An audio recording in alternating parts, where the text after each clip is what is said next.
السلام عليكم الاخوات، نتمنى تكونوا كاملين بخير وعلى خير وفي تمام الصحه يا ربي. مرحبا بكم في فيديو جديد على قناتي وقناتكم عالم نعمه تيفي.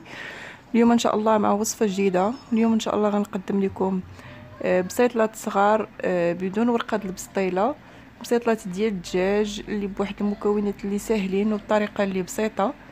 نتمنى يا ربي تتبع معايا الفيديو حتى الاخر باش نشوفوا المقادير وطريقه التحضير ونبداو على بركه الله.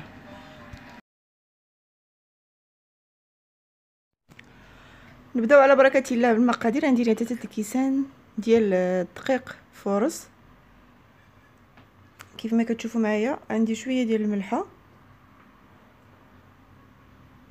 وغادي ندير واحد المعلقه ديال الزيت الروميه، غير معلقه فقط.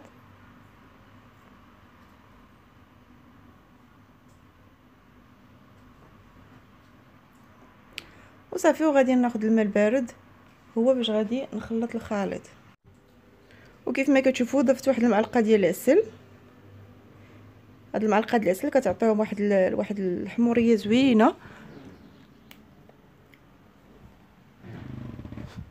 وصافي غادي نخلط هاد المكونات، وغنبقى كنخلط بالماء البارد، يعني ما يكونش دافي، من الاحسن يكون من الروبيني نيشان تخلطوا به باش كيزيد يعطيهم واحد القرمشه اللي زوينه بزاف واللي هي اللي بغينا حنا.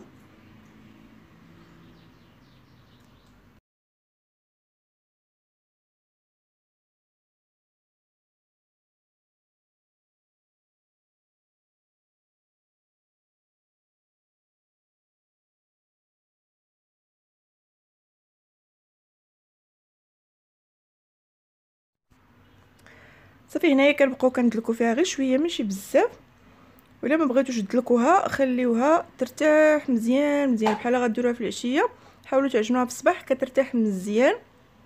وكيف ما كتشوفوا كنجمعوا العجينه ديالنا غير بشويه شويه د الماء، ما تعودوش تكثروا الماء، وما خصهاش تعود تلصق لينا في اليدين، يعني نبقاو نجمعوا فيها حتى ما تبقاش تلصق. صافي كنديروها هنا في واحد البابي سولوفان، وغادي نخليوها ترتاح مزيان في الوقت اللي غادي نمشيو نوجدوا فيه الحشوه.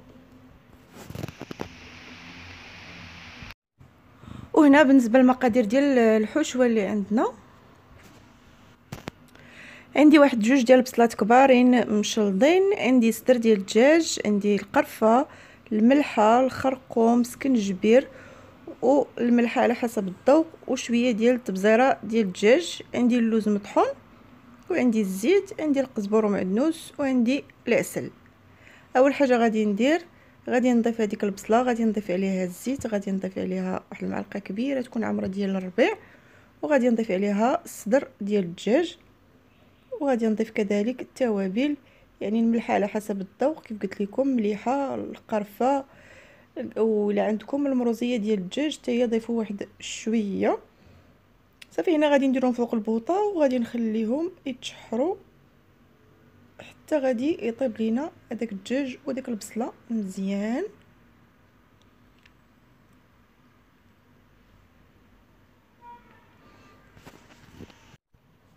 صافي هنا كيف ما كتشوفوا معايا راه طاب الدجاج، ولكن باقي ما نشفش، مازال ما نشفش مزيان. يعني دابا طلق الماء ديالو، غادي نخليه حتى غادي ينشف مزيان.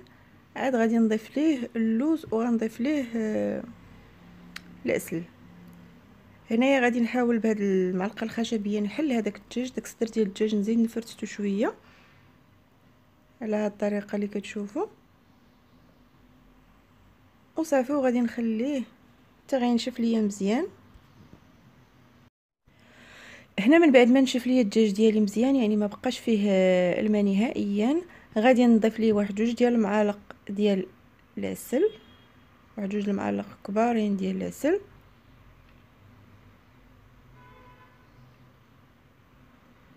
الا ما عندكمش، الا ما متوفرش عندكم العسل، تقدروا ديروا السكر كلاصي او لا سنيده، يعني ماشي شي حاجه بحال. ودابا غادي نبقى تنضيف اللوز مهرمش اولا مطحون، ماشي مهرمش، اللوز مطحون. غادي نضيف واحد 4 ديال المعالق كبار حتى ل5 د المعالق، يعني على حسب شحال عندكم ديال الحشوه، واش كثيره واش قليله. انا هنا راه خلطت كلشي باش تجينا القضيه سهله، وباش ما تتقطعش لينا الورقه، يعني باش ما تتقطعش لينا العجينه، يعني ماشي بحال الورقه ديال البسطيله. صافي انا غادي نبقى كنحرك كلشي حتى غادي تجانس ليا المكونات كاملين.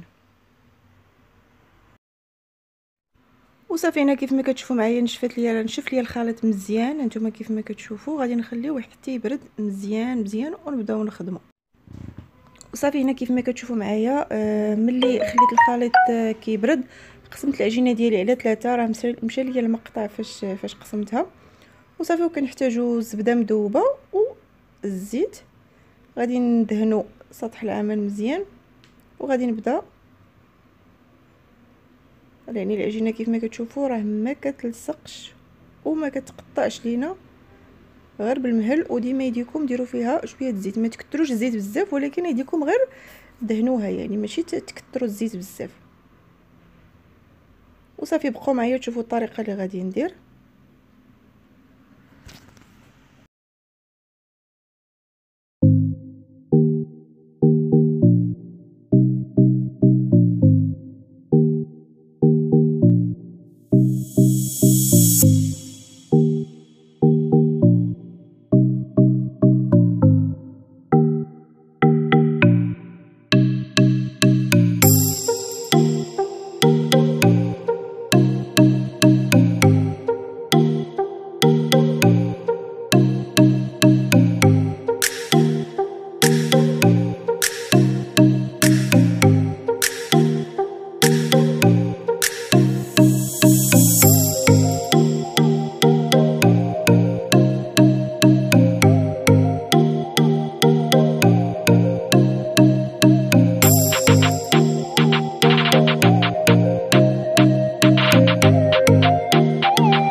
وصافي هنا كنبداو كنقرصوا كنخبزوا في هذيك العجين ديالنا على هذه الطريقه حتى كيجينا رقيق.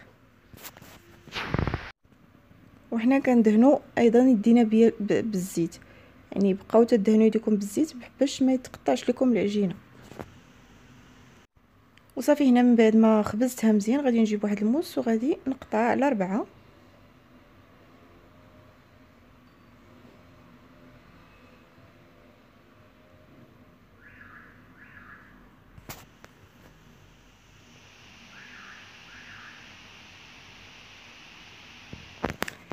غادي ناخذ واحد الجبانيه اولا تبصيل غارقه ولا اللي عندكم، غادي ندهنوا بشويه ديال الزبده وغادي نحاول نحط فيه العجينه على هذه الطريقه اللي غادي تشوفوا معايا. صافي وغادي نجيب الحشوه نعمر.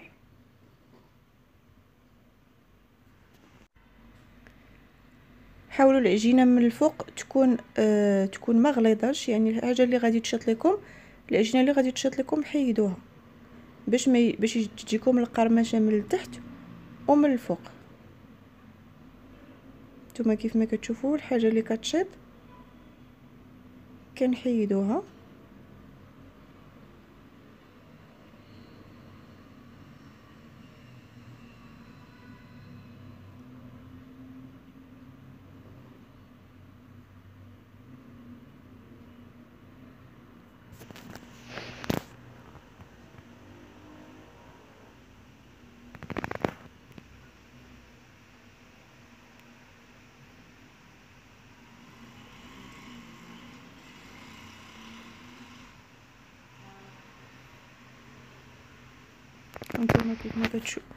هانتوما كيف ما كتشوفوا كتجينا على هذا الشكل. انا غنعاود معكم واحده اخرى.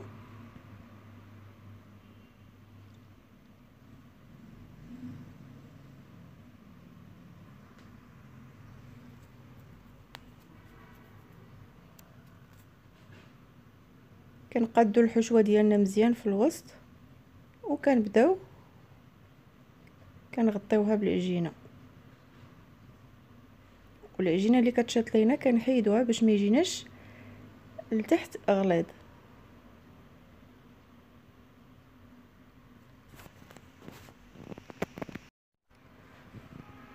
وها نتوما الثانيه عاوتاني كيفاش كتجي. صافي انا غادي نبقى على هذه الطريقه حتى غنكمل البسيطلات ديالي ونرجع معكم.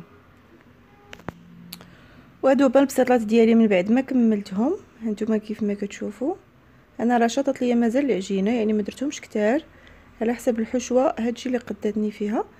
العجينه ديروها في الثلاجه راه ما تخسرش معاكم مده ديال واحد 3 ايام حتى 4 ايام الا بغيتو تعاودوا ديروهم. صافي هنا كيف ما كتشوفوا راني دهنتهم بالزبده وغادي ندخلهم الفران اللي يكون شاعل من التحت ومن الفوق درجه تكون عاليه. غير ندخلوهم ونطفيو لتحت صافي ونخفضوا درجه الحراره نطفيو عفوا الفوق ونخفضوا درجه الحراره ديال التحت، يعني ما بين 200 حتى 250 صافي، ونخليهم يطيبوا على خاطرهم راه ما كياخذوش لينا وقت اللي كتير بزاف. نتلاقاو باش نشوفوا الشكل النهائي ديالهم.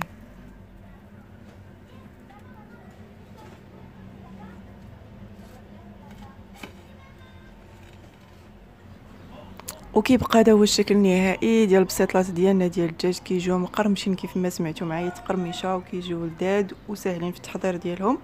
نتمنى يا ربي تجربوهم وتردوا عليا الخبر، وما تنساوناش باللايكات وبلي كومونتير وتبارطاجيو مع الحباب ديالكم